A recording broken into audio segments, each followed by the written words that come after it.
Well, good morning, Cerberus land. This is Jeff Johnson, one of the hosts of Waking Up Cerberus. Usually about this time, you're used to hearing Greg Junkbun, start this show. But no, not today, because Greg is over in Paris. He's slumming it today a little bit. And Suzanne, well, she's out running around gallivanting out there in the hinterlands of Utah. So that means you're stuck with me and a special guest host today, Justin Spears. We'll get to him in just a moment. But good morning. Welcome to Waking Up Cerberus. I hope you've had your coffee this morning. Excuse me, I need to turn my phone volume down so you don't hear a bunch of dings and phones ringing, etc. There we go. Hopefully you've had your coffee this morning. You're awake and ready for a good show. I believe we have a really good show for you today.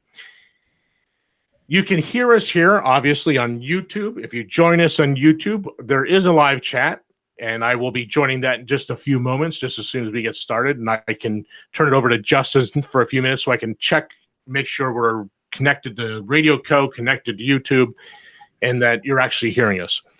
And you can also, if you did not hear us on YouTube, on Radio Co., you can go and find all the old shows on YouTube. You can listen to them there. You can go to SoundCloud.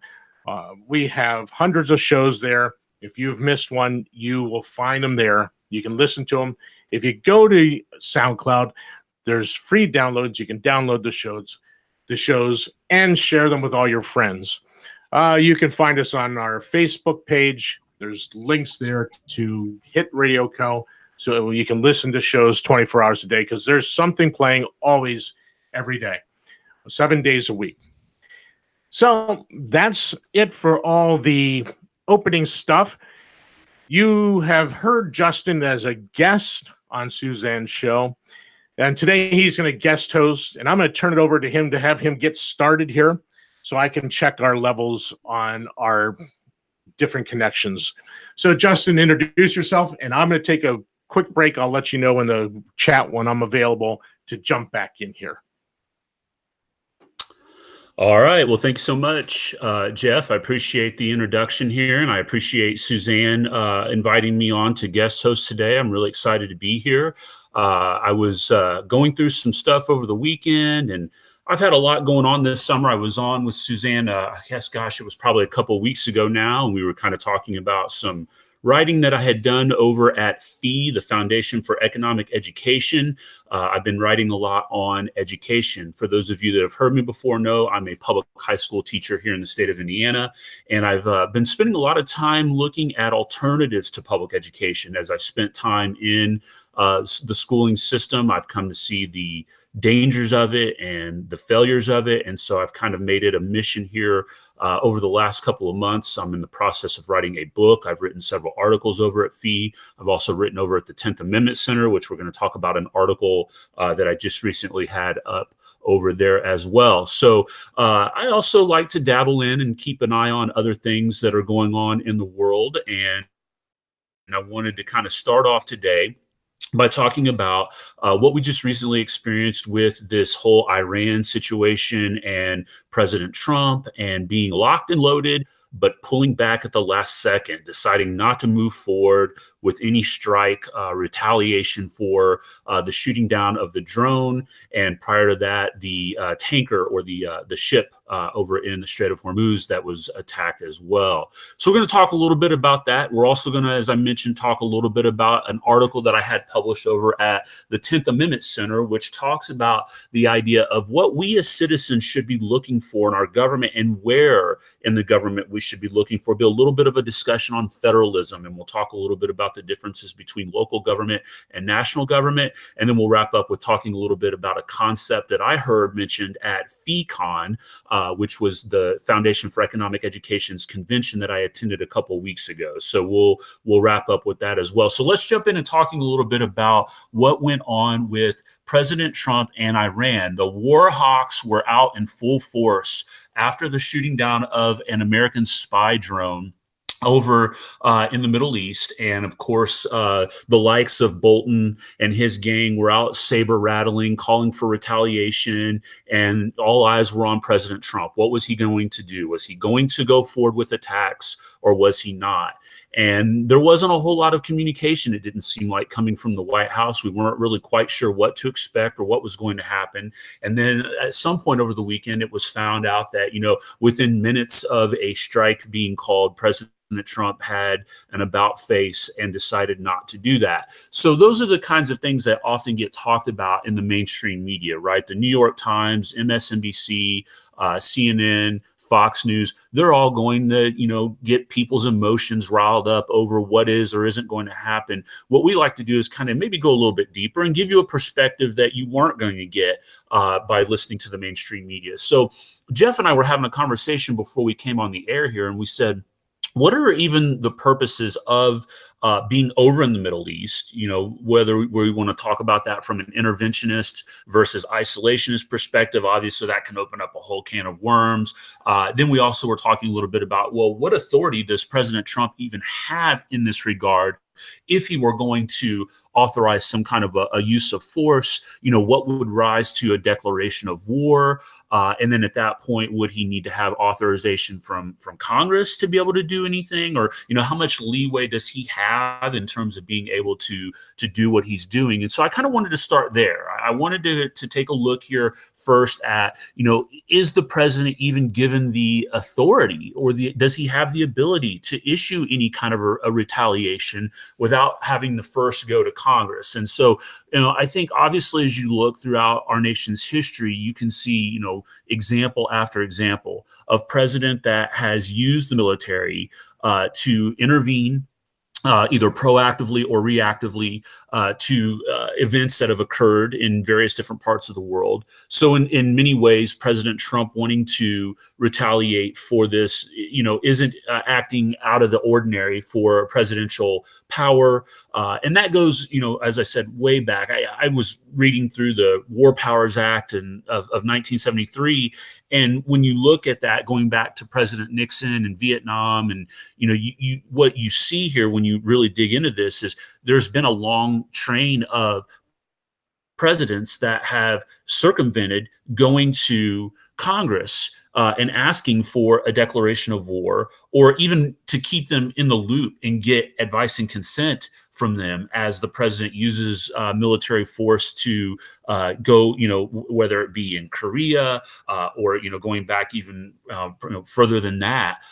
Even you could see various different presidents that wanted to use the power of the military without having to consult Congress. And so, enacting this act, which was an override of Nixon, he vetoed it and then Congress overrode it, was to say, look, you need to kind of keep us in the loop in terms of what's going on here. And of course, the president wanting to consolidate power, and Congress has played a role in ceding some of its authority over to the president, has said, and cried, oh, well, we won't be able to act in an efficient manner if I have to constantly go to Congress and, get their approval or get any kind of advice and consent from them as, to what we should be doing here or not. And so like we always try to do, right? We want to go back and look at, what did some of the founders have to say about this? What were some of the ideas and thoughts here on, early presidents, even going back to Washington and Jefferson. And Jeff, I know that you and I were talking a little bit, and you had a couple of quotes that you found from Washington and Jefferson that kind of speak to maybe where the founders were in terms of their thoughts on interventionism versus isolationism and using the military and its role. Bring us up to speed a little bit about what their ideas were on this. Yeah, well, I'm going to go back a little bit to a different place first. I'm going to go back to Article 1, Section 8, because you've alluded to it a few times. But let's go to the delegated authority from the states. They delegated to who? Congress. So this is what Congress has: to declare war, grant letters of marque and reprisal, and make rules concerning captures on land and water. So first off, the states delegated to Congress the power to declare war. So does that give the president the power to just unilaterally attack someone? So if you go to Article 2, anyone out there, please show me where there's the presidential declaration of war power, and I'll stand corrected. But it is with Congress. And why did they do this? Because they were tired of having kings that took us to war. But what we have today is we have a king, basically, that takes us to war. And that's why they didn't make the president a king with the authority to take us to war over anything that he wanted. And that was the problem. That was the problem they had with King George, because he's making war on them for trying to secede because he could, and every other king in Europe could do the same thing. And so there's some misunderstood clause in the Constitution, and that's Article 2, Section 2, where it calls the president the commander-in-chief. And I was talking to you about this as well before the show, is that the president isn't commander-in-chief 365 days a year. There is a clause that limits the idea of commander-in-chief, because, again, we're going back to that whole idea where the founders were afraid of a king that could go to war for any reason because they felt slighted by somebody else. And that's what Europe was under. And they didn't want that. So they had Article 2, Section 2, the president shall be commander-in-chief of the Army and the Navy of the United States and of all of the militia of the several states when called into actual service of the United States. So there has to be, how are they called? They're called by a declaration of war by Congress. So he's not commander-in-chief until Congress declares war. And there's where we have this, I hate to do this, Justin, I don't want to put this on you. We have this public school misrepresentation of a power granted in the Constitution. And that's, and I hate to be that way, but I mean, you and I think would agree on this, that the public schools are rife with people that will just teach what's in the book and not question what is actually being taught.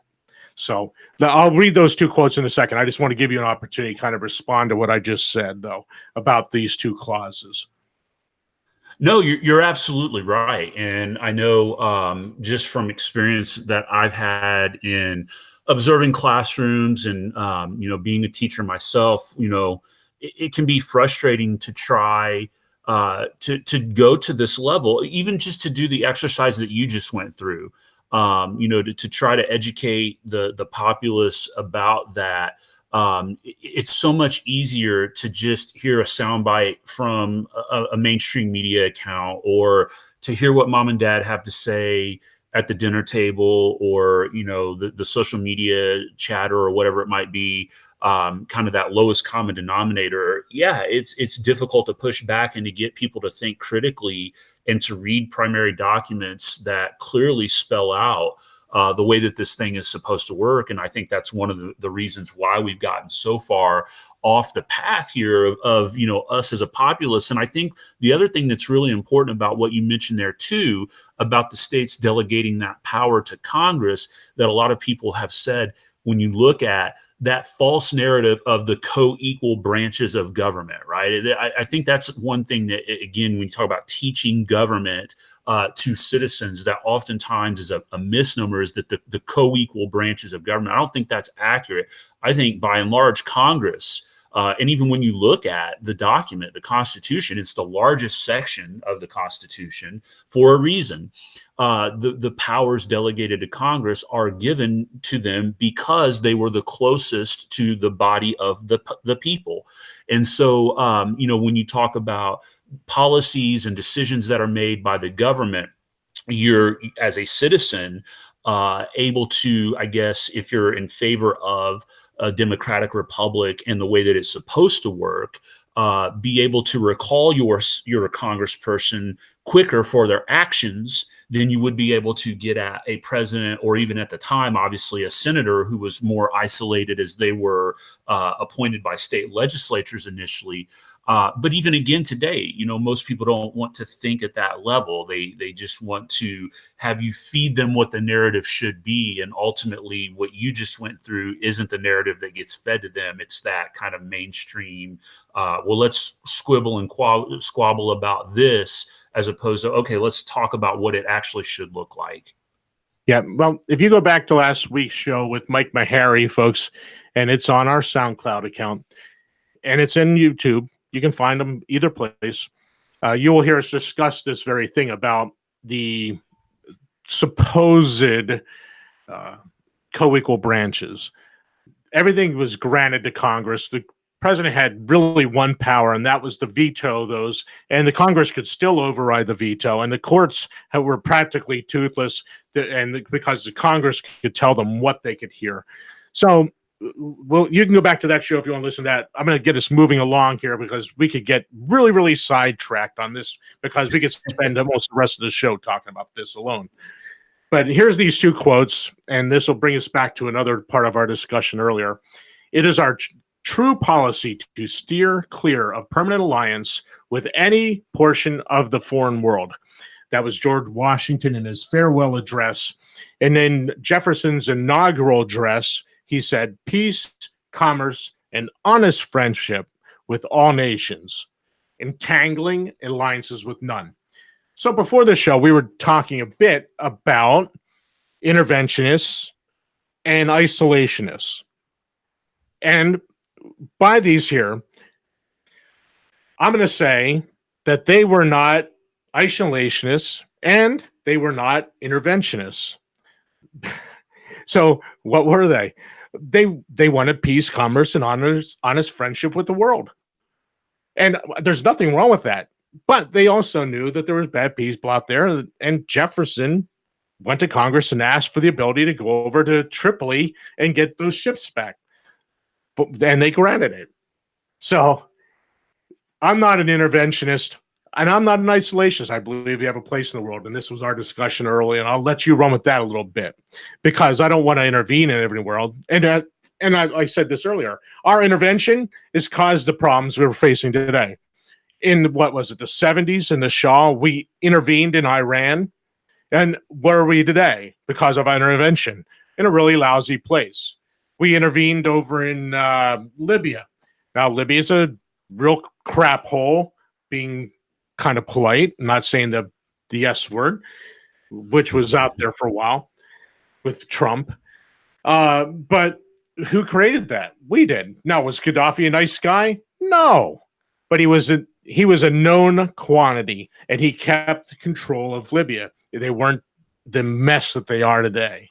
So our interventionism is causing most of the problems we face today.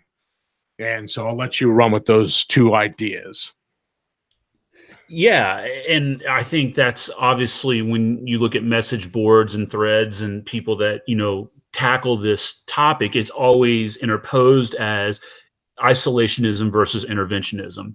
And that's kind of how I had presented it to you when we were discussing this earlier. I was telling Jeff, I have a coworker that does a lot of writing with me, and we're kind of on the same page politically on a lot of different things, political thought and philosophy. But this topic is probably where we're furthest apart. And that is, I tend to be more identify as isolationist, and he's a little bit more of in favor of interventionism. Now, as Jeff and I were talking, he kind of clarified, and I really liked what he said about not being an isolationist in terms of sticking your head in the sand and, covering up your eyes while really bad things are happening.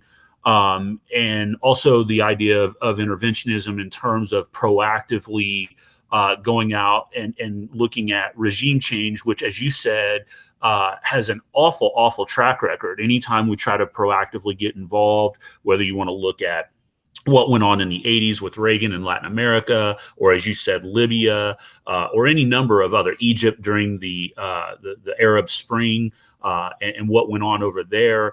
If people aren't familiar with any of those, just go Google them and look at what has happened as a result of the United States, whether it be, or, even probably most importantly right now. And it's not as blatant as maybe, just sending, military in and trying to overthrow a regime is what's happening with Saudi Arabia and Yemen and the arms deal that, when you look at the oppression that the Saudis are having on the Yemenis, it's awful. And we are complicit in that through intervening with weapons sales to the Saudis. And so, yes, I think it is important to frame the discussion in terms of, I always think of a sliding scale. On one end, you have, in this regard, isolationism. We're not going to get involved in anything, bring all of our boys and girls home, shut down all of our overseas bases. We're going to protect our borders internally. Unless there is an absolute imminent threat to one of our borders, we are out. We're not going to be involved with it. To the other side of the scale, which is obvious, as we just said, proactive intervention, actively going out, trying to get regime change. So you think about that on a continuum, right? Where do you fall on that line there? And I like the idea of how you framed it, Jeff, by saying, well, the way that I see it is as non-interventionist. We understand and know that this is a global world that we live in today through trade and things of that nature. Economies are so interconnected because of technology, communication, shipping, things of that nature. We've got so many different connections across the globe that to say you're going to be completely isolationist, not only militarily, but then economically as well. Because again, the question that gets raised here is if you're going to be a complete isolationist and not be involved in anything, what about trade partners? What happens, as Washington faced in his first term between the French and the British? Which side do you choose, right? He chose neutrality, which ultimately I think many people would say may not have been the best thing to do. But you get, this kind of situation where you're trying to figure out, okay, who do I side with on this? So you're going to have trade partners and allies. You're going to have some bit of a role in whether you're playing negotiator, as we see today with the United States and Iran. I think, the French were trying to bring both parties to the table to have discussions as opposed to having capitulate into military action. So, yeah, I think in some way I like that idea of non-interventionists as opposed to using the phrase isolationist. We need to make sure that we are keeping our nose clean out of going in and trying to get regime changes or what we see oftentimes now is through various different trade embargoes and sanctions and things of that nature. Those can be a little bit more beneficial without having to use military force all the time. We're so spread out. And when you think about the impact that our military has had in terms of drone strikes and various different wars that we've been and skirmishes that we've been a part of, it's just simply zapping us. Now, the final piece of the puzzle then to this that I want to talk about before we transition into the 10th Amendment Center article that I wrote is why does that happen then, right? Why is it that we continue to be engaged and involved in all of these different conflicts around the world? We've got our irons in a lot of fires here. And certainly you could point to the power of the presidency and his ability to be able to control narratives and things of that nature. But Suzanne had actually posted an article on the Wasatch page on Facebook, I believe it was about a week ago, where she highlighted 10 companies that profit from war. It was a USA Today piece. And this is something that, again, going back to Eisenhower and his farewell address, warning us of the military industrial complex. You look at all of the different companies that, contract companies and things of that nature, obviously your ammunitions makers and tanks and planes and things of that nature.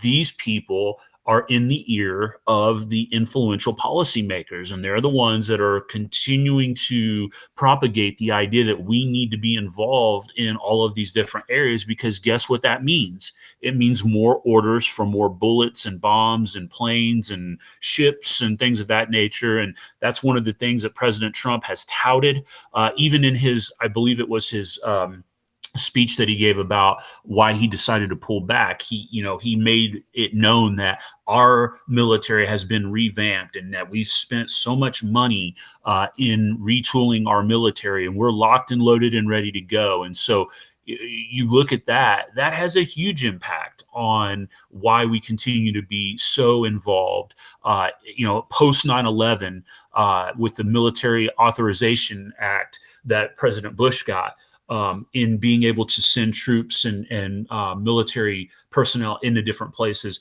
there's definitely a motive there for businesses that are going to benefit from that as well. Those are big time supporters of campaigns when re-election time rolls around. So as we get closer to 2020 and the war drums continue to be beaten, it will be interesting to see how principled President Trump can be. And right now, we have to give him kudos to say he made the right decision to call off that strike. But will he be able to resist the voices in his ear from people like Bolton and others that are constantly hawking for us to be involved in military conflicts around the world? So, Jeff, do you have anything on this subject? I just had one final thought on this subject before you moved on.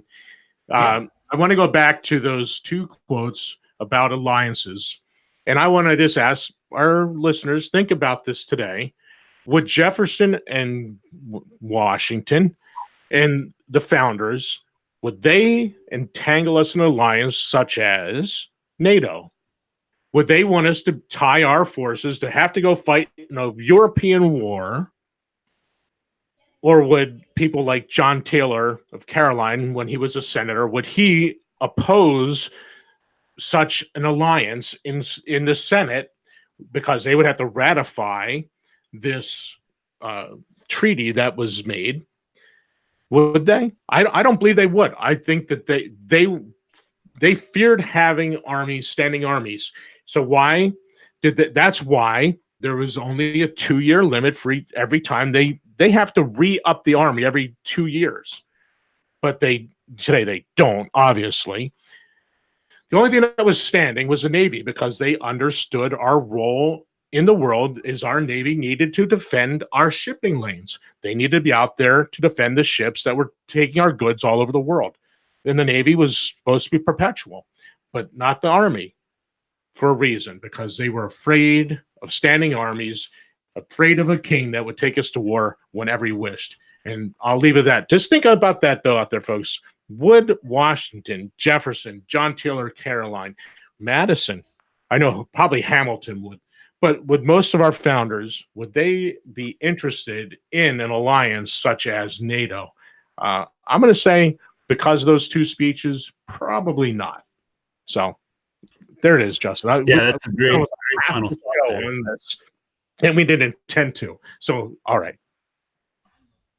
No, that's a great final thought to kind of leave listeners thinking about there. And again, we just encourage you to, look at it from these perspectives that you don't normally hear. So, all right, I want to transition here into talking about a piece that I wrote not too long ago. I think it got published about a week and a half ago over at the 10th Amendment Center. I really appreciate, you mentioned Mike Meharry, who was on last week. Mike is a fantastic, human being to begin with. I just, he's somebody that I formed a little bit of a friendship with over the last couple of years through Facebook. He's, he kind of lives his faith out, and he is someone that is very principled when it comes to matters of small government. And what the 10th Amendment has to say, and him and Michael Bolden over at the 10th Amendment Center have been gracious enough to allow me to write a couple of articles. And I wrote a piece that kind of was born out of this idea of what you mentioned a little while ago, Jeff, when you talked about the public school system and the teaching of government.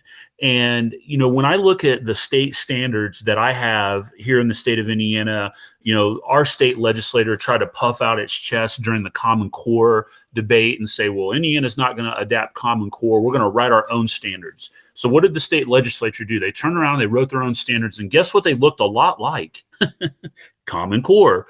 And so when I look at the way that government is supposed to be taught, it just makes me sick. It's the standard stuff like you talked about a little bit ago. And so what I attempt to do in my classroom is I try to get students to think about government from as local of a perspective as they can.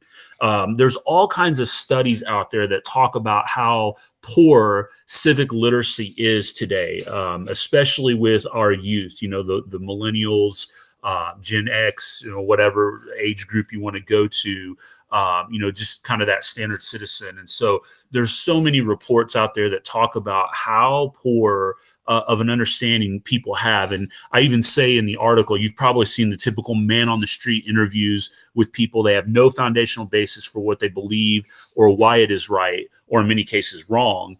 You'll see it on a daily basis. So I try to ask probing questions when I begin the class that I teach on U.S. government, and, things like what are the Bill of Rights? How many branches of government are there? How many senators does each state have? These basic things. And obviously, to nobody's surprise, they're met with blank stares or wild guesses or obviously wrong answers. Occasionally, you'll get somebody that's got a little bit of knowledge there. And again, this is backed up and supported by various different surveys that have been conducted. In the article that I wrote, again, this is over at the 10th Amendment Center, entitled "Want Civic Literacy? Quit Focusing on DC."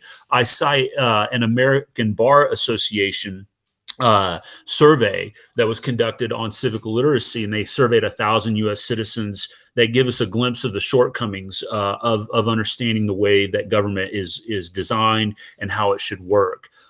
For example, 1 out of every 10 people believes that the Declaration of Independence freed the slaves. And it goes on to give you some other bits and pieces. I link to the survey in my article if you're interested in looking at that. I know it's a fairly small sample size, but I think it kind of gives you the glimpse into what we're facing here. And so I pose a question: well, what are we supposed to do about this? People complain about this all the time. And as I tell people that I teach government, it's almost inevitably met with, oh, that's so important.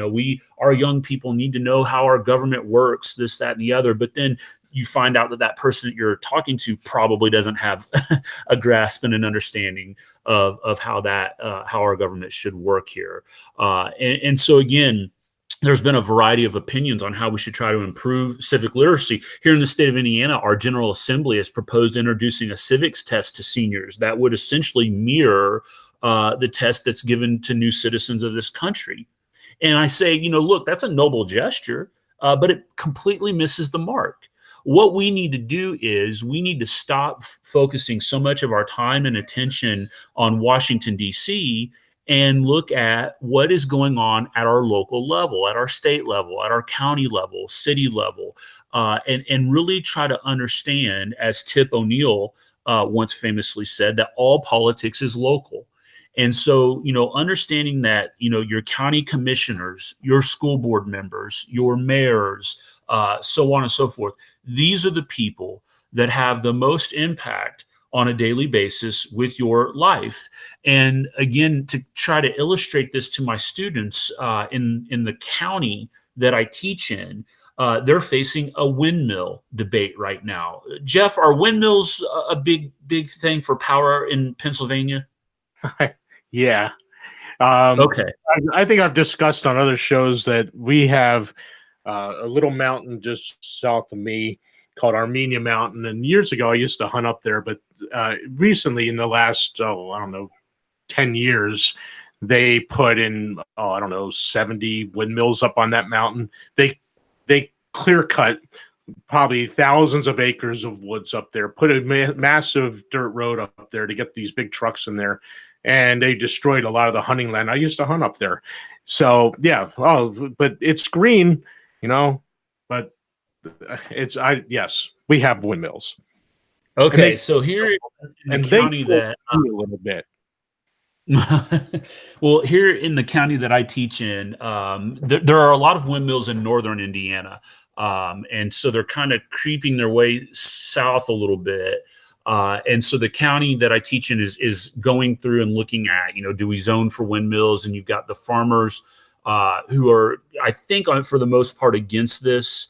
I linked to an article that listeners can read through about this topic and who's for it and who's against it. But the students in my class, it's something that they can relate to because it affects obviously their property values for their parents, and they hear mom and dad talk a lot about it. And I've even actually had a couple of students who have attended county meetings about this and have come back and said, oh yeah, I heard him talk about this and I heard him talk about that. And, we talked about that in class. And, that's what's encouraging to me, right? That's what we need more of. If we want our citizenry to be engaged and understanding how government works at a local level, which is, when you look at the efficiency scale of government, I would guess would probably be the most efficient because it's the smallest. And we'll talk about that as we wrap up here in a little while. That they get excited about it because they get to witness it and see it. When we spend so much of our time and energy focused on DC and the general government, it can be so easy to lose interest because how removed we are from that, both, not just physically, geographically. I'm close to probably 1,000 miles away from Washington, D.C. I can't relate to what goes on a daily basis there. I would like to think I've got a little bit better understanding than probably the average citizen, but I really probably don't even know the inner day-to-day workings of, quote unquote, how the sausage is made. And I don't know that I want to know, right? I might need to take a shower after I find out. But the whole point to that is that we're so physically removed from that. It doesn't resonate with young people because they can't relate to it. And ultimately, you can walk into a school board meeting on a Tuesday night in whatever month and see it and engage in it and be a part of it. You can go to a county commissioner's meeting and listen to what's going on with your town council or whatever it is, and feel like, hey, I have a say-so in this. I have a voice. I can actually physically see this person sitting there. And not only that, after the meeting is done or during the meeting, I can converse with that individual and I can give them my opinion on things. And again, the decisions that get made may or may not go in the way in which you want them to. But I think there's a little bit of a charging of the batteries there, that if you were going to be against something or for something that was going to happen and have an impact on you and your community, that you would be much more engaged in not only being a part of, but learning about it too, right? I mean, understanding, hey, what power does this person have to be able to authorize this? Or what role as a citizen of this town or county or township have in being able to impact this? I think the results are going to be much greater than if you were to say, which we hear so much about, what's going on in DC. I don't personally know my congressperson, my representative. I don't know my senators. I probably won't ever meet them. Now, they've tried to be cute and introduce these town halls over recent years, but those are just for show. We know that, right? Those aren't really designed for them to get to know their constituents. They represent so many people. I forget the number. I don't know, Jeff, if you've ever come across this or not. When you look at what the Constitution kind of lays out in terms of the number of people that a congressperson would represent in their district at the beginning of the country to where we are today, how large that's grown, it's impossible. It is literally impossible for our general government to be able to represent the people. And that's a problem because this is a representative form of government, right? So when you look at I did math. I did some math. We have approximately 320 million people and 435 congressmen. So they're representing 735,632 people, about each one, which and that's constitutional number that they wanted, about 30,000 per. That's about right. Right. Yeah, I think that is about right. And when you look at where we are today, and obviously the country continues to grow, ladies and gentlemen, that's just asinine. There's no way that you can expect, it's set up for failure for that to work. And so, Can my congressman know nearly three-quarters of a million people? About three-quarters of a million people? No. Could he know perhaps 30,000? He'd know a good portion of it because it'd be such a small district. He's going to be a neighbor to just about, some of them. And so that's why. That's right. And when you look at it from right. Well, when you look at it from a district perspective too, right? I mean, you would have individual groups that would be represented. I think about, and we're going to talk about this here as we transition toward our last point here in just a moment, which is, when you look at a breakdown of whatever unit of government that you want to look at, I always like to start with the state, and obviously that's one of the things that the 10th Amendment Center focuses on is, returning power to the states. And again, in my article, I mentioned the 10th Amendment Center. I use them as a resource in teaching. I use a resource that they have called Nullification in One Lesson, where you talk about the principles of the state government being able to take back and void unconstitutional laws, and the ideas of jury nullification and things of that nature. That when you start at the state level and then break it down even more into the county level or the township level or whatever municipality it is that you have, the smaller you get, the more of a voice that you have in representing. And yeah, as you said, 30,000 people may still be a lot, but there are going to be groups within those 30,000 that are going to have an amplified voice within that smaller unit of whatever it is that you're looking at. I live in a town and I don't even know our population. It's probably maybe somewhere around the 3,000 to 5,000 on the outskirts of Indianapolis,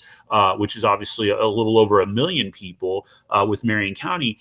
I have much more access to the decision makers in this area than I would even if I lived in Indianapolis. So, yes, even at the state level, it's better than the federal or the general government level. But what we'd really like to do is break it down to the smallest unit that we can, because that's where your voice is going to have the biggest impact. Now, again, I want to caution in saying I'm not necessarily saying that you're going to get your way. Right. I mean, I'm not necessarily saying that this is going to produce the best outcome for you as an individual, but it's going to give you the best opportunity for participation and to understand the process.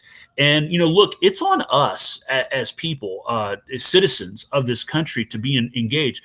Again, going back to where I live, there was an issue that came up a couple months ago where the town kind of in the dead of night was trying to get a trailway system approved. Kind of in the area that I live in, trail walkways have become a really big thing to connect, one town to the other, cultural trails, things of that nature.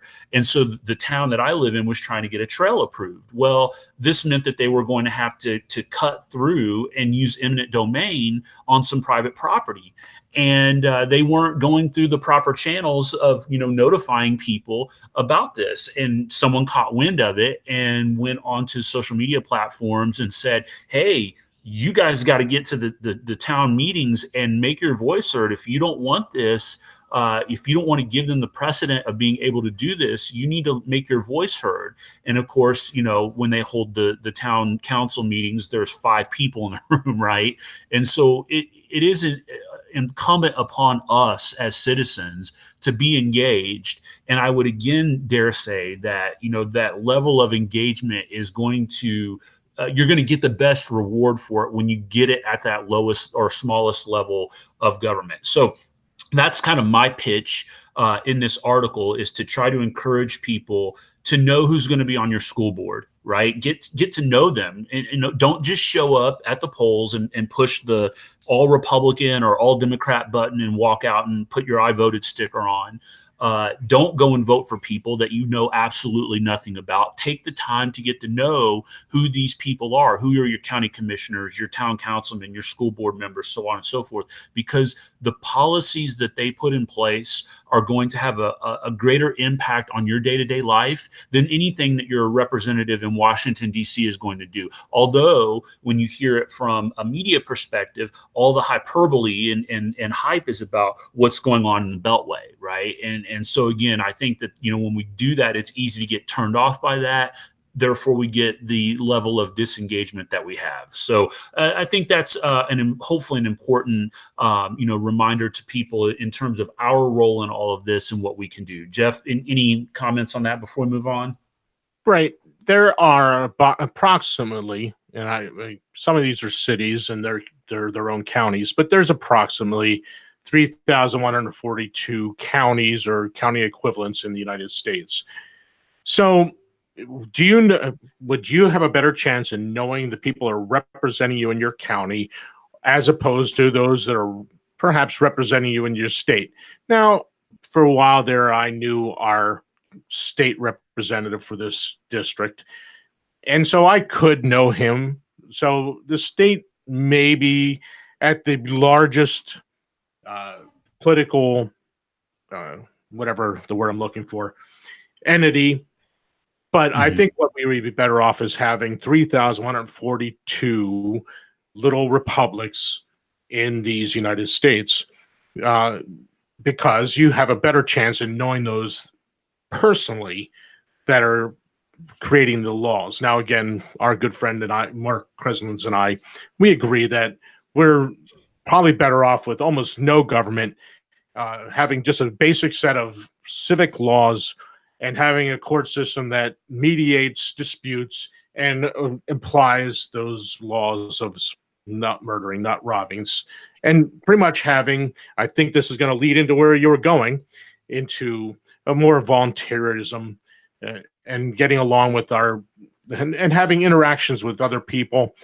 And because we have interactions with other people all day long, and we don't need government to govern our interactions with everyone that we're around. And I hope that segued into where you're going. Yeah, absolutely. And so to kind of wrap up today, I was talking to Suzanne last week, and we had a quick conversation on the phone, and then exchanged some messages through Facebook as well. And I mentioned this at the top of the show, that I've taken on doing some writing with the group FEE.org, the Foundation for Economic Education. Highly encourage people to stay in tune. Tons of great writing coming out of there on a variety of topics, from social issues, political, obviously economic, education. And so being in education, I have taken up writing a little bit there to help kind of preview the book that we're writing.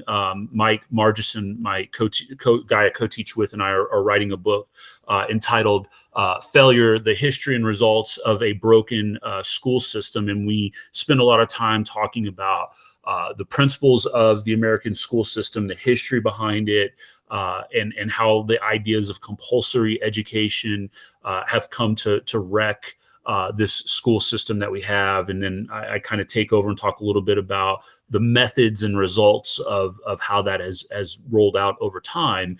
And so we've written some articles over there on that. You can check those out over at fee.org. Just look at the education section. I was on last week with Suzanne to talk about a piece that I had written on the college cheating scandal, admissions scandal, and how the real scandal is that we are pushing kids through high school and calling them graduates and doing them a complete disservice because they are not completing the curriculum. It's all a farce. It's all a fake. You can push kids through without them having actually completed or demonstrated that they have the skills needed to do so. I've seen it firsthand, ladies and gentlemen, where people have, maybe passed 2 or 3 classes their entire time in high school and have walked across the stage with a diploma because the school system has to have a certain graduation rate to receive levels of funding. So at any rate, that is some of the writing that I've been doing over there. Now, this organization, FEE, hosts an annual convention that I attended for the first time on the advice of Carrie McDonald, who we're going to talk about, I think, a little bit more in a couple of weeks. She's the author of a new book called Unschooled, and talks a little bit about how parents can move beyond, just feeling like they have to take this public school route, that there are options out there that you can educate your child without having to force them through the government school system. And so I went down and spent 3 days down in Atlanta, Georgia, learning from some brilliant, brilliant minds, networking with some fantastic people. And I would just, again, highly encourage people, if you're not familiar with the organization, to check it out. Go through some of the articles on there. There's just, you can learn a tremendous amount on a variety of topics. So while I was down at FEEcon, I attended a number of sessions on various different topics, some related to education, many related to entrepreneurship. Because one of the things that I would eventually like to do is possibly open up a self-directed education center where students can, or children can come in and learn through their own personal interests. And so that's something that I've kind of been reading a lot about. And so I wanted to get some more background on entrepreneurship and what it takes to spearhead starting up something on your own. And so one of the topics that I heard kind of mentioned as a thread throughout the different presentations that I went through was the idea of the individual, right? Obviously, a group like FEE, the Foundation for Economic Education, there's a lot of libertarian-minded people, although, they're left libertarians, right libertarians, they kind of come together under this umbrella of economic freedom and liberty. And one of the, again, bedrock foundations in there is the idea of individuality, right? That self-ownership is, a fundamental principle. And through that, then, everything flows from that, right? Whether we're talking about how we interact with each other in society, we could get into conversations about the non-aggression principle, and I don't want to veer off into that today. What I wanted to kind of focus on is, though, with the idea of the individual ownership and in your ability as a citizen of this country to create and be an agent for change, right? The power that you have to be able to do that. It's easy to hear that, and it's always easy to come back from a convention or some kind of seminar and just have that mountaintop experience and be on fire and I'm going to run through a brick wall now to do what I want to do to answer this call. And in fact, that was one of the things that they kind of talked about was being able to change the world as an individual. You have to set your path, and so I came back from that and I kind of took a little bit of time to decompress and think about, where I wanted to go with this. And as an individual, I think one of the things that is most important in terms of understanding how you then fit into society is this idea of a subsidiarity. And I've written about this before in an article that I talked about in terms of answering where education should be controlled, right? And currently we know that it's controlled through DC and through the states. And, to what degree people will argue control that DC has versus the states, so on and so forth. And the idea of a subsidiarity simply is that you go to the lowest level of government to answer a question or a problem. So, if you're in society as an individual and you're a part of an organization or a group and there's some kind of an issue that needs to be resolved, basically the question is, well, who do we look to solve this problem, right? Who do we go to? I argue, and I think we talked a little bit about this a moment ago when we were talking about, focusing on local government versus DC, is we tend to want to jump to the highest level of government to look for solutions. And that is completely flipped upside down from what the founders probably intended and how this system of a democratic republic should work. Because we have responsibility in this as citizens. We nowadays want to pawn that off on our representative. We just want to pull the lever in the voting machine and say, I have elected you to do this, go do it for me. And so again, when we have issues, as is going to happen when you have 320 million people living in one geographic area, you're going to have problems. We tend to look at those and categorize those as public policy topics, right? Whatever myriad of problems that might be, or questions that we have, whether that's, hey, what do we think about the death penalty, or gun control, or abortion, or gay rights, or whatever it might be. Okay, we've got this issue. We need a resolution. Who are we going to go to solve it? And as I was saying, far too often and fatally, we go, okay, DC, solve this problem for us. We want the one size fits all solution to this problem, which is all that DC can offer through force, is to say we want uniformity throughout the country. Well, as Jeff just talked about, that is an inefficient way of handling our problems, because we have so much diversity in this country. You're going to try to take a solution, whether it be through the Supreme Court, which we say is the final stop on the ride in terms of decisions that get made on things, and say, okay, this applies to everybody in the country. Well, that may not be compatible with your way of life as an individual, whatever you identify with, as whether it be religious or racial or socioeconomic or whatever that might be. Going to DC to look for solutions is the worst thing that we can do. The subsidiarity model says we need to look for the lowest level of government to solve our problems. And that's really what I wanted to kind of leave off with today, and try to encourage listeners to think about, is as you run through your mind, we all have different issues that are important to us, things that we, are just causes, and things that we pick up our flag for, our cross for, and we want to fight for. I want to encourage you to think about, how have you been going about trying to create change with that as an individual, or as a part of an organization that you may be a part of? Who have you been looking to help solve your problems? And really kind of think about it backwards. Think about, who are local representatives that I can work with, local organizations that I can work with. Dr. Brian McClanahan always talks about this, right? Think local, act local, and try to find groups and organizations, government entities, whatever it might be, to look at and solve your problems. And you can take this all the way down to local neighborhoods, right? I mean, I absolutely despise my homeowners association. As a matter of fact, I just got a letter from them a couple of weeks ago, because I had some shutters that had blown off the house in a really bad storm that we had, and I threw them in the garage. And as is the case with things like that, they tend to get put on the back burner. But I got a letter from the HOA saying, look, if you don't get those shutters back up, first off, you're killing the value of homes in the neighborhood.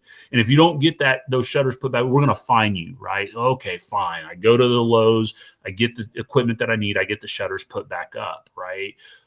Now, as upset as I may have been about all that, that's the proper way of handling that, right? We wouldn't need to go to the county and say, hey, would you intervene on this case here, or to the state level. That would be ridiculous. That'd be ludicrous to do that, right? Now, obviously, if it got more in depth and it required further, assistance or a ruling, then we could have done that, right? But that's clearly an example of something that gets handled at a very, very local level. Okay, and so I gave the example of the trail system, right? Now, the state did get brought in on that. Okay, but we didn't need to go to Washington, D.C. for a resolution on that. So again, I want to encourage you that whatever your topics are that you're passionate about, right? And again, Jeff and I were talking about some of these prior to the show. And if you want to, feel free to chime in here toward the end, Jeff, go ahead. But you were talking in particular about being frustrated with President Trump because he campaigned partially on defunding Planned Parenthood, being pro-life, right? And that obviously has not happened. Okay, so then where do we go from here? What can we do to help create change in that, right? Should we continue to keep banging at the door of DC and Congress, or are there things at a lower local level that we can do with that? Those are things that we should be looking at as we go about our daily life. And I think that all ties in to the conversations that we've been having today, whether it be Trump and Iran, or talking about teaching local government, any number of issues that have been brought up, that we can look to the lowest level of government to solve a problem, to get the best result that we can get. Okay. And that's where I wanted to kind of leave off with today. And again, encourage listeners to think about that. Again, I want to thank Jeff and Suzanne for having me on today. I really appreciate the opportunity to be here. I hope that listeners have enjoyed what we've talked about today. There's links to my article at the 10th Amendment Center that can be found on the show notes page on Facebook. Again, thank you so much for tuning in today. I really appreciate it. Jeff, anything that you want to do to close us out? Yes, there is. Keep listening to us, folks. We will have some more shows this week. We'll post them up when they're on. And Suzanne and I always talk about personal succession, teach your kid at home, and that's about it. Everyone have a nice day. We're out of time.